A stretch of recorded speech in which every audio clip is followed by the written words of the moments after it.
ஏற்கனவே அந்த மெக்கானிக் பையலுக்கு என் மேலே ரொம்ப டவுட் இருக்கு. நீங்கள் பாட்டுக்கு அசால்ட்டாக அவன் மேலே கை வச்சு அதனால் நீங்களும் நானும் மாட்டிக்கூடாது. தெளிவாக திட்டம் போட்டு பண்ணணும். யோ வரத, என்ன பால் குடிக்கிற குழந்தை நினைச்சியா? ராவா பிராந்தி அடிக்கிற பெரிய மனுஷன்யா. எனக்கு என்னவோ பாடம் நடத்துற? இல்லை சார், நான் எதுக்கு சொல்கிறேன்னா, நீ எதுக்காக சொல்ல வேண்டாம்யா. அந்த ராஜாராவன் சாவணுங்கிறத நான் தீர்மானம் பண்ணிட்டேன். அவன் சாவான் ஐயா, ஆனா அது நாம் பண்ணதா இருக்காது. போதுமா? அடியாட்களை வச்சு பண்ண போறீங்களா சார்? அந்த கதையில உனக்கு எதுக்கியா? நீ கவலைப்படாம போறதா காரியம் கச்சிதமா முடியும். உண்மையிலையோ எம்மையிலையோ எவனுக்கும் சந்தேகம் வராது. எப்படி? யோ என்னையா நீ கேள்வி மேல கேள்வி கேட்டுட்டு இருக்க? ஏத்தின போதெல்லாம் ஒரே தடவை இறக்கிற போல் இருக்க. சார் கோச்சிக்காதீங்க சார். நம்ம பிளான்ல எந்த இடத்துலையும் ஓட்ட இருக்கக்கூடாது. இருந்ததுன்னா நாம மாட்டிப்போம். அதான் சார் இத்தனை கேள்வி. சரியா? இப்ப எந்த ஓட்டையை சிமெண்ட் வச்சு பூசணும் சொல்லியா? சார், ராஜாராமனுக்கு இப்போதைக்கு பிரச்சனைன்னா அது நீங்க தான். போலீஸ் ஸ்டேஷன் வரைக்கும் போயாச்சு. இந்த நிலைமையில அந்த ராஜாராம சாதாரணமா தடிக்கு கீழே வந்தா கூட நீங்க தான் தள்ளி விட்டுருப்பீங்கன்னு எல்லாரும் சந்தேகப்படுவாங்க.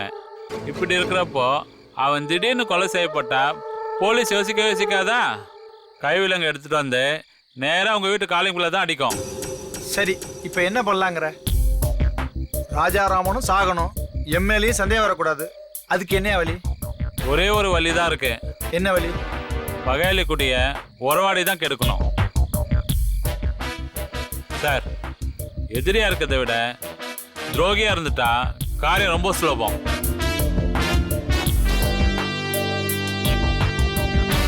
தோல்ல கையை போட்டு சிரிச்சுக்கிட்டு அப்படியே முதுகுல கத்திய சொருகிடலாம்.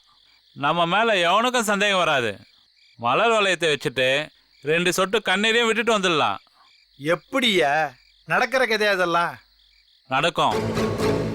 மலர் வளையத்துக்கு ஆரம்பம் மலர் கொத்து. புரியல? நல்லா ஃப்ரெஷ்ஷா ஒரு பொக்கேவனை வாங்கிட்டு போய் ராஜாராமனை போய் பாருங்க.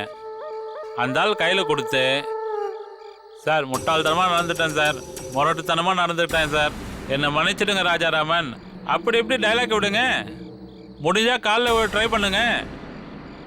யோ என்னையா சொல்ற நீ? சார், காரியம் பெருசா வீரியம் பெருசா? காரியம் தான் பெருசு. அப்போ காலில் விடுறது தப்பே இல்லை.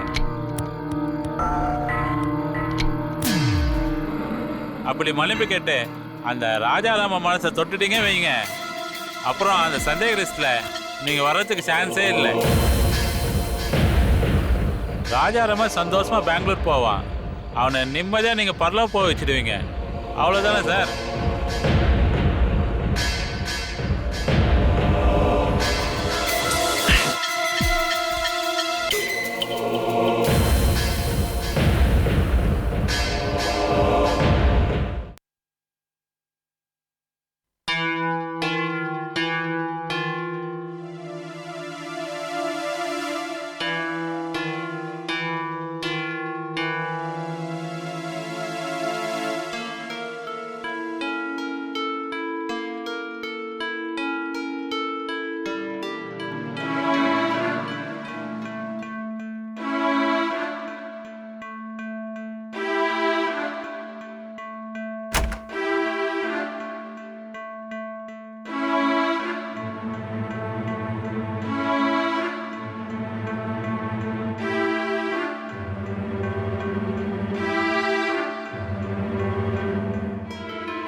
பல்லவி, என்னம்மா தூக்கம் வரலையா? பல்லவி, நிம்மதி தொலைச்சிட்டா தூக்கமும் தொலைஞ்சு போயிடுன்னு சொல்லுவாங்க. அந்த நிலைமையில தான் நீ இப்ப இருக்க. தொலைஞ்ச நிம்மதியை தேடி கண்டுபிடிக்கிறது இல்லாம இருக்கு உன்னோட சாமர்த்தியமே. அத பத்தி தான் நானும் யோசனை பண்ணிட்டு இருக்கேன். தயவு செஞ்சு ஏதாவது ஒண்ணு சொல்லி என்ன குழப்பாத. இத பாரு பல்லவி, இருட்டுல ஒரு பொருளை தொலைச்சிட்டு அதை வெளிச்சத்துல தேடினானா ஒருத்தன். அப்படி இருக்குடி உன் நிலைமை. பின்ன என்னம்மா, நீ இப்படி உட்காந்து யோசிக்கிறதுக்கு என்ன இருக்கு? உன்னோட பிரச்சனைக்கு தீர்வு இங்க இல்லம்மா. இப்படி நீ தூக்கம் வராம தனியா வந்து தவிக்கிறத பார்க்கும்போது எனக்கு ரொம்ப வேதனையா இருக்கு. இந்த பிரச்சனைக்கு தீர்வு எல்லாமே உங்ககிட்ட தாம்மா இருக்கு. நீ ஏற்கனவே முடிவு பண்ண மாதிரி நம்ம கார்த்திக் ஸ்ரீநிதி கல்யாணத்தை முடிச்சுடு. அதுதான்மா இந்த தீர்வுக்கான ஆரம்பமே. அணு கிட்ட உண்மையை சொல்றத பத்தி உனக்கு என்ன கவலை? அந்த விஷயத்தையே கல்யாண விஷயத்தையும் எதுக்காக போட்டு குழப்பிக்கிட்டு இருக்க? நீ நிம்மதியா சந்தோஷமா இருக்கணும்னா தயவு செஞ்சு எல்லாருக்கும் விட்டு கொடுத்து போ. எல்லாத்தையும் முரண்டு பிடிச்சிட்டு இருக்காத. அணு விஷயத்துல உன்னோட பிடிவாதத்தை கொஞ்சம் குறைச்சிக்கிறது தாம்மா நல்லது. அணுவுக்கு தெரியாமையே இந்த கல்யாணத்தை பண்ணி வச்சிடலான்னு ருக்கு சொல்றது தாம்மா எனக்கும் சரின்னு படுது. நான் சொல்ல வேண்டியதை சொல்லிட்டேன் பல்லவி. அதுக்கப்புறம் உன் இஷ்டம்.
ரெண்டும் நல்ல யோக ஜாதகம் தான்மா. ரொம்ப நல்லா பொருந்திருக்கு. குரு தசையே வந்துருச்சு. கல்யாணம் எப்போ நடக்கும்? ஜாதகப்படி இந்நேரம் கல்யாணம் ஆயிருக்கணும். அப்படி ஆகாட்டினாலும் கூடிய சீக்கிரம் கண்டிப்பா நடந்துரும். இந்த கல்யாணம் முடிஞ்சிட்டா உங்க குடும்பத்துக்கு ஏறுமுகம் தான். வருஷக்கணக்கா தீராம இருந்த குடும்ப பிரச்சனைலாம் தீர்ந்து எல்லாருக்கும் நிம்மதி கிடைக்கும். ரொம்ப நல்லது. நிச்சயதார்த்தத்தை சீக்கிரமா வச்சிடலான்னு பாக்குறேன். அதுக்கு ஒரு நல்ல நாள் பார்த்து சொல்லுங்க. அதுக்கு என்ன, பார்த்துட்டா போச்சு.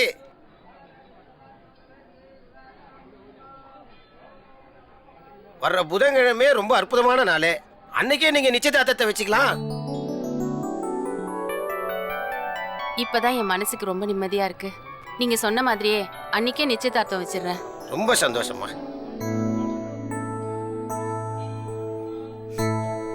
இந்தாங்க. அப்படியே விநாயகா. வரேங்க. சரிம்மா.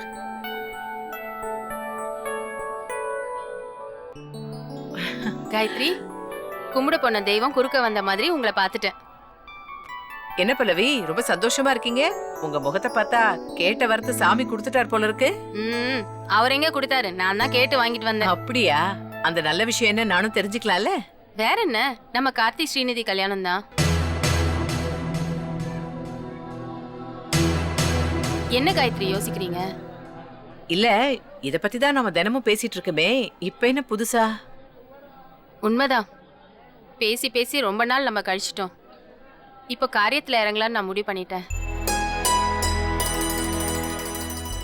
ஆமா காயத்ரி, கார்த்திக் ஸ்ரீநிதி கல்யாணத்தை சீக்கிரமா பண்ணிடலான்னு முடிவு பண்ணிட்டேன். நீங்க என்ன சொல்றீங்க? நான் சொல்றதுக்கு என்ன இருக்கு, நல்ல விஷயம்தான்.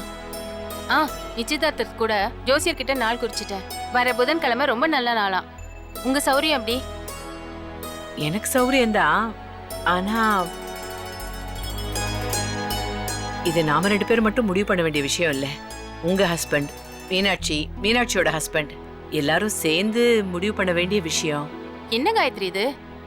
கல்யாணம் சீக்கிரமா நடக்கணுங்கிற விஷயத்துல யாரும் எந்த ஆட்சேபனையும் சொல்ல போறதில்ல. உங்க ஹஸ்பண்ட் கூடவா? ஏன் அவர் அப்ஜெக்ட் பண்ணுவாருன்னு நீங்க சந்தேகப்படுறீங்களா? அப்ஜெக்ட் பண்ணுவாருன்னு நான் சந்தேகப்படல. அவசரப்பட வேண்டாம்னு சொல்லுவாருன்னு நினைக்கிறேன்.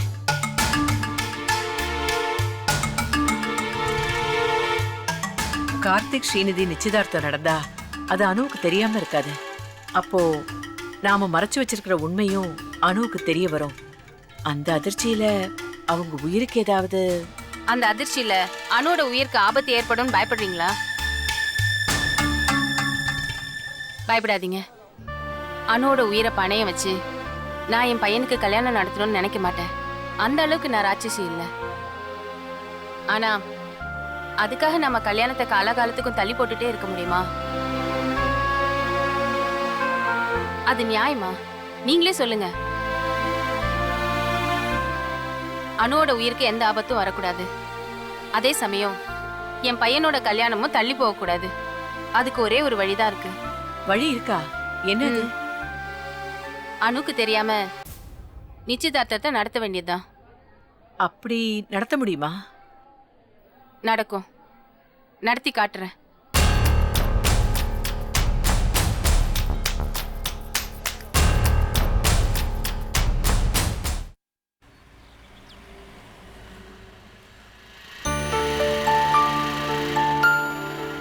ஆதி, என்னடா நிவேதா பேசிட்டு வந்துடுறான். ம்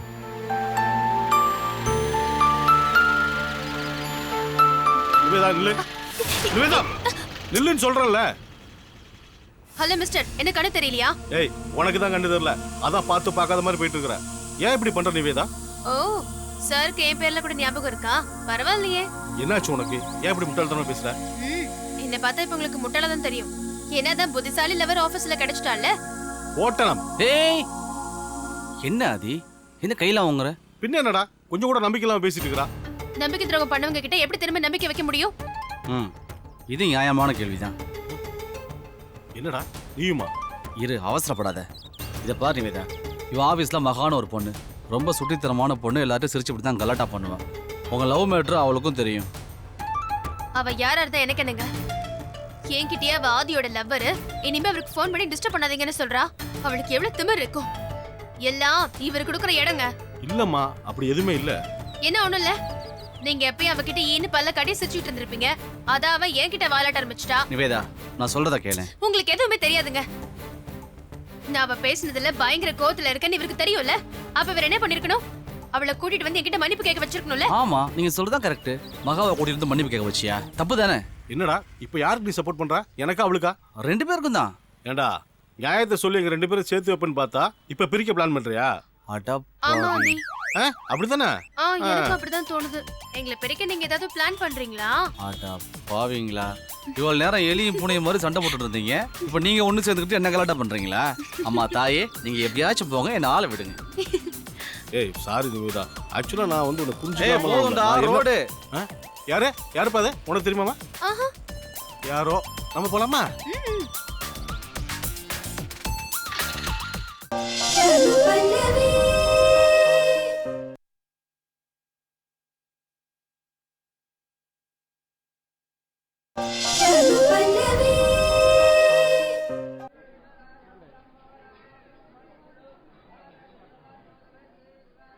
பல்லவி, வாங்க மீனாட்சி. வாங்க. என்ன திடீர்னு ஃபோன் பண்ணி வர சொன்னீங்க? அம்மா கூட வீட்ல இல்லாத நேரத்துல? எல்லாம் நல்ல விஷயம்தான். வர புதன்கிழமை கார்த்திக் ஸ்ரீநிதிக்கு நிச்சயதார்த்தம் பண்ணலான்னு முடிவு பண்ணியிருக்கோம்.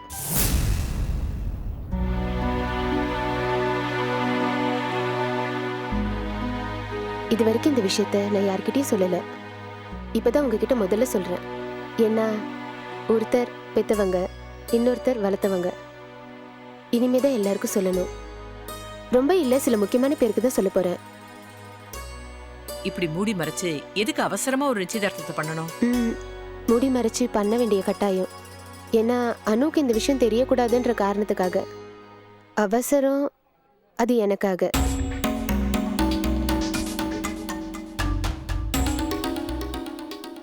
ஆமா, எனக்காக தான். நான் எவ்வளோ சீரும் சிறப்புமா சந்தோஷமா வாழ்ந்துட்டு இருந்தேன். ஆனா ஒருத்தர் செஞ்ச துரோகத்தினால எல்லாமே இடிஞ்சு மண்ணோட மண்ணா ஆயிடுச்சு. அன்னைக்கே இந்த பல்லவி செத்து போயிட்டா. இப்போ உங்க முன்னாடி உட்கார்ந்துருக்கிறது அவளோட உடம்பு மட்டும்தான். நடந்தது எல்லாம் மறக்கணும் நானும் நினைக்கிறேன், ஆனா முடியல. ஒவ்வொரு நிமிஷமும் நான் ஏமாத்தப்பட்டதுதான் என் நினைவுக்கு வந்துட்டு போகுது. இப்படியே இருந்தேன்னா எனக்கு பைத்தியம் பிடிச்சிரும். இந்த நரக வேதனையில இருந்து மீள்றதுக்கு எனக்கு என்ன வழி? நான் தேடி அலையிற நிம்மதி என் புள்ள மூலமா தான் கிடைக்கும். அவனுக்கு கல்யாணம் ஆகணும், என் மருமக என் வீட்டுக்கு வரணும், நான் பேரன் பேத்திகளை கொஞ்சணும். அவங்க முகத்தை பார்த்தாதான் குழம்பி கிடக்கிற என் மனசுக்கு ஒரு தெளிவு கிடைக்கும். அப்பதான் பழசையும் என்னால மறக்க முடியும்.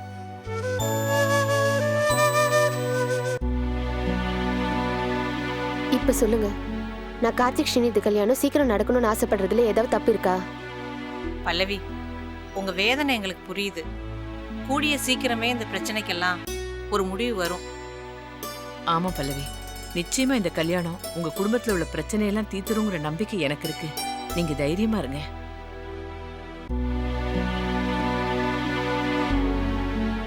பல்லவி, கேக்குறேன்னு தப்பா நினைக்காதீங்க. இந்த விஷயத்த உங்க ஹஸ்பண்ட் கிட்ட நீங்க எப்ப சொல்ல போறீங்க? இது விஷயமா அவர்கிட்ட நான் பேச போறது இல்ல. அப்புறம் எப்படி? அவர்கிட்ட பேசி சம்மதம் வாங்க போறது என்னோட மருமக ஸ்ரீநிதி தான்.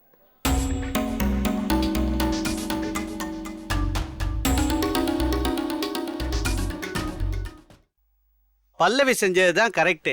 என்ன செய்யறதுன்னு தெரியாம நாமெல்லாம் கையை பேசிட்டு இருக்கும்போது போல்டா இப்படி ஒரு முடிவு எடுத்தாங்கல்ல, அதுக்கு அவங்கள பாராட்டி தான் ஆகணும். ஆமாப்பா, என்னால செய்ய முடியும், செஞ்சு காட்ட முடியும்னு சொல்றதுக்கு அசாத்திய துணிச்சல் வேணும்.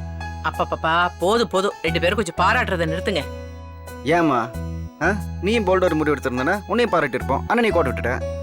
சரி சரி, வெட்டி பேச்செல்லாம் போதும். நிச்சயதார்த்தத்துக்கு நாள் இன்னும் அதிகம் இல்ல, ஏகப்பட்ட வேலை கிடக்கு. அடடா, முதல்ல நீங்க 2 பேரும் பேசுறத கொஞ்சம் நிறுத்துங்க. அம்மா, என்னம்மா இது? ரொம்ப நாளா இழுத்துட்டு இருந்த ஒரு விஷயம் இப்ப நல்லபடியா ஒரு முடிவுக்கு வந்திருக்கேன்னு சந்தோஷத்துல அவங்க அப்படி பேசிக்கிறாங்க. அதை ஏமா தடுக்கிற? பிரச்சனை முடிவுக்கு வரல ஸ்ரீநிதி, பிரச்சனையே இப்பதான் ஆரம்பிக்குது. என்னம்மா சொல்ற? கார்த்திகோட அப்பாவுக்கு இந்த விஷயம் தெரியுமா? தெரிஞ்சா அவர் சம்மதிப்பாரா? அனுவுக்கு தெரியாம இதெல்லாம் நடத்த முடியுமா? இத பத்தி எல்லாம் யோசிக்காம தாம் தும்னு குதிச்சா எப்படி?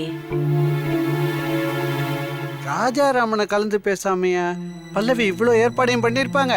அதானே, அவர் சம்மதம் இல்லாம அதெல்லாம் நடக்குது. ஆமா, எனக்கு தெரிஞ்சு பல்லவி இது வரைக்கும் அவங்க வீட்டுக்காரத்தை பத்தி பேசவே இல்ல. அது எப்படிமா அவளை கன்ஃபார்மா உனக்கு தெரியும்? பல்லவியே என்கிட்ட சொன்னாங்க ஸ்ரீநிதி. அம்மா சொன்ன மாதிரி குழப்பமே இப்பதான் ஆரம்பமாகுது. சரி, ராஜாராமன் கிட்ட அவங்க இந்த விஷயத்தை எப்பதான் சொல்ல போறாங்க? அவங்க இத பத்தி அவர்கிட்ட பேச போறதே இல்லையா. ஸ்ரீநிதி, நீ தான் அவர்கிட்ட இத பத்தி பேசணுமா?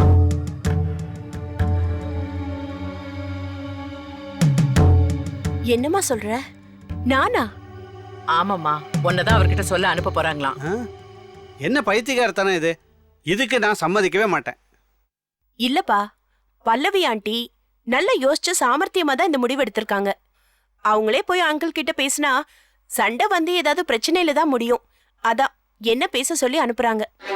காரணம் எதுவா இருந்தாலும் நீ அவங்கள தனியா போய் பார்த்து பேசுறது அவ்வளவு சரியில்லம்மா. அப்பா சொல்றது கரெக்ட் தான்மா. கல்யாண விஷயம் பெரியவங்க தான் பேசணும். ஆனா பல்லவி ஒண்ணு பேச சொல்றாங்க. நீ தனியா போக வேண்டாம், அண்ணனையும் கூட்டிட்டு போய் நிச்சயதார்த்தத்தை பத்தி அவர்கிட்ட பேசிட்டு வா.